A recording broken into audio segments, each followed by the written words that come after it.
के राज में मुझे भगवान एक ही संतान दिए, वो भी एक पुत्री। जिस पुत्री का नाम है सती चंद्रा, उसको पर डेली एक फूल के बराबर वजन होता है। पर डेली मालिक फूल तोड़ कर को लाते हैं और उसको ओजन में हमारा जो है सो देवी माँ के आगे वो सच का कांटा लगा हुआ है, वो फूल से उसको पर डेली वजन होता है, एक ही फूल के बराबर वजन आता है। अब हम यहाँ से अपने गेट मंत्री दरबार किसी को नहीं देख रहा हूँ, मैं इसी बात को मंत्री को बुलाता हूँ।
Yeah.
चीज का है?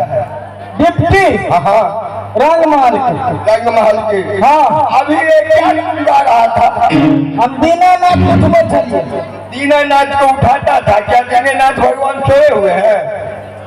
आप ओकरे पावन में आवे वाला थे। तो जिस रोज पावन होगा उस रोज तुम्हें सेटिंग होगा इस सवाल का। हम कहियो पावन कर ले छिए। क्या तुम कभी भी पावन कर? हाँ, लेकिन एक ही बार करे छिए, फिर पर सोचिए ना। अच्छा। ये क्या ले लिया? वो इतना नहीं सब। अच्छा मंत्री, हाँ, सबसे पहले ये बताओ जो अपने रंग महल का समाचार कैसा है? रंग महल का समाचार महाराज बहुत अच्छे है और अच्छे ढंग से रहेगा। ये बात है ना? हाँ महाराज।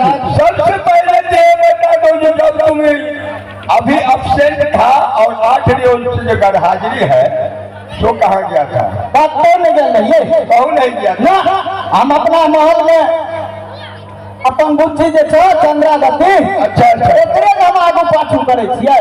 अच्छा उनका ड्यूटी कर रहे हो? हाँ, ठीक है। चोरो जे छ हाँ ओहे करे छै, हमहू करे छिए। ठीक है।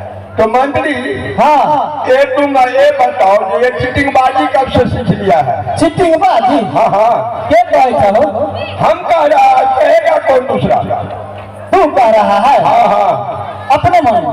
अपने मन नहीं, अभी हकीकत का जो वर्तमान बात है वो कह रहा हूँ। कने हाथे ले तजा ले रही है। हम करना हकूम तो नहीं करना। सबसे पहले ये बता हरम दादा तो दुखारन कहाँ की दिया?